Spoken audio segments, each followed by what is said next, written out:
이런 이야기가 있습니다. 어느 시골 교회에서 강사 목사님을 모시고 부흥회를 했습니다. 첫날 저녁에 강사 목사님께서 회개에 대한 말씀을 전하셨는데 이 예배가 끝나자마자 한 할머니가 강사님을 찾아갔습니다. 그리고 이렇게 얘기하는 것이죠. 목사님, 오늘 저녁 목사님 설교에 정말 많은 은혜를 받았습니다. 목사님 설교를 들어보니까 어쩌면 그렇게 우리 며느리가 듣고 회개해야 될 죄들을 이렇게 콕콕 집어서 말씀하시는지 모르겠어요. 근데 오늘 저녁 때는 우리 며느리가 집안일을 하느라고 못 왔으니까 내일 한 번만 더 그 설교를 좀 해주십시오. 이 시어머니는 회개에 대한 말씀을 듣고서도 자기 자신이 회개할 생각은 하지 않고 자기 며느리가 잘못한 것만 생각하고 있었다는 것입니다. 그런데 문제는 우리 모두의 마음속에 바로 이 시어머니가 한 분씩 다 들어있다라고 하는 것입니다. 죄를 회개하라는 말씀을 들으면 자기보다는 다른 사람이 들어야 할 말씀이라고 생각합니다. 저 말씀은 아무개 집사가, 아무개 권사가 들었어야 되는데, 오늘 말씀은 우리 남편이 혹은 우리 아내가 들었어야 하는데 라고 생각하면서 나에게 주시는 말씀이라는 것을 깨닫지 못하는 것입니다. 사람은 이처럼 누구나 자기 자신에 대해서는 관대하지만 남에 대해서는 철저하게 판단하려고 하는 그런 본성이 있습니다. 나는 항상 괜찮은 사람인데 다른 사람들이 문제가 있어서 갈등이 생기는 것이고 다른 사람이 문제가 있다라고 생각하는 것입니다. 여러분은 어제까지 나눈 로마서 1장의 말씀을 읽으면서 어떤 생각을 하셨습니까? 1장에 쭉 나열되어 있는 우상 숭배, 동성애, 살인, 사기, 그 밖에 무수히 많은 그 죄의 목록들을 보면서 그래도 나는 저렇게까지는 죄를 짓지 않았지, 그래도 나는 여기 기록되어 있는 저 사람들보다는 낫지, 내가 좀 더 괜찮은 사람이지, 그렇게 생각하고 판단하지는 않으셨습니까?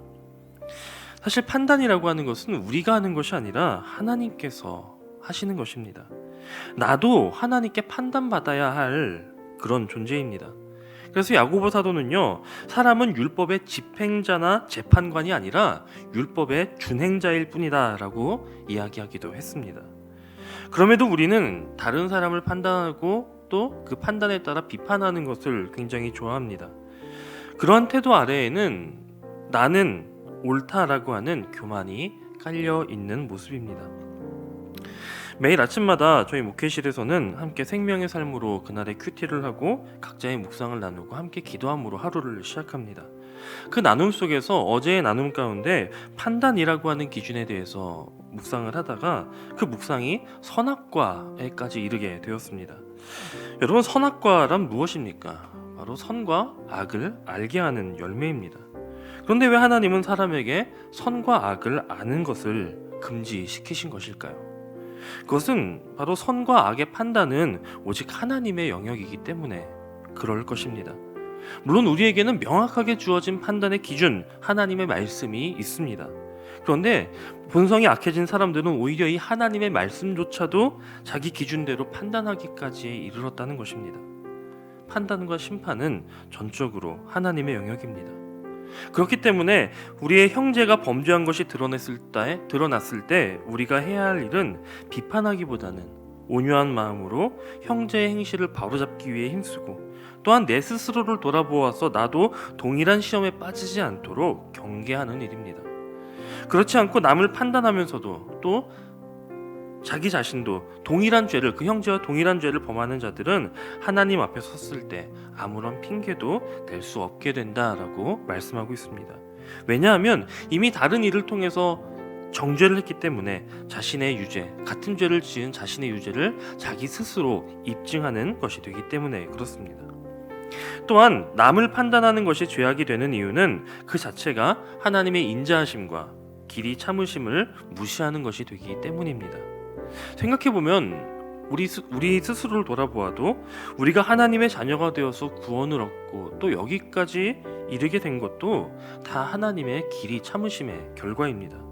오늘날 우리가 신앙의 성숙을 이만큼이나 이뤄냈다고 한다면 그 역시 하나님께서 길이 참으시는 가운데 우리의 삶을, 우리의 신앙의 여정을 여기까지 이끌어 오셨기 때문임을 우리는 기억해야 합니다. 그런 우리가 마치 개구리가 올챙이적 생각 못한다는 말이 있듯이 형제들의 연약함을 보고 저 사람은 왜 저래? 라고 쉽게 결론을 내린다면 그것은 지금 그 형제 안에서, 그 자매 안에서 역사하고 계시는, 혹은 앞으로 그 지체를 이끌어 가실 하나님을 무시하고 방해하는 일이 되기 때문에 죄가 되는 것입니다. 하나님께서 능히 사람의 마음을 바꾸시고 사람의 인생을 변화시킬 것을 우리가 믿는다면 우리는 섣불리 먼저 판단하거나 정죄할 것이 아니라 먼저 그 사람에 대해 긍휼한 마음이 생길 때까지 하나님께 기도하는 것이 옳은 것입니다. 다른 사람을 판단하지 않아야 하는 또 다른 이유는 바로 사단의 공격으로부터 나의 공동체, 가정과 교회를 지켜내기 위함입니다. 예수님도 요한복음 17장에서 저들도 하나가 되게 해달라 그렇게 기도하셨고, 사도 바울도 성령의 하나 되게 하신 것을 힘써 지키라 그렇게 말씀하셨습니다. 반면 사탄의 역사는요, 분열시키고 갈라지게 하는 것이 목적입니다. 공동체 구성원들이 다른 사람을 판단하고 정죄할 때 그 공동체가 하나 될 리 만무합니다. 우리 모두는 생각이 다를 수 있습니다. 그렇기에 저마다의 약점도 있습니다. 그러나 그러한 다름과 다양성 속에서도 우리가 결코 놓치지 말아야 할 것은 바로 하나됨입니다. 하나됨을 지키려 할 때 하나님은 우리 모두를 온전케 하실 것입니다. 판단보다는, 정죄보다는, 비판보다는 기도와 또 이해로, 그리고 사랑으로 그리스도의 은혜를 풍성히 누리시게 되기를 주님의 이름으로 간절히 축원합니다.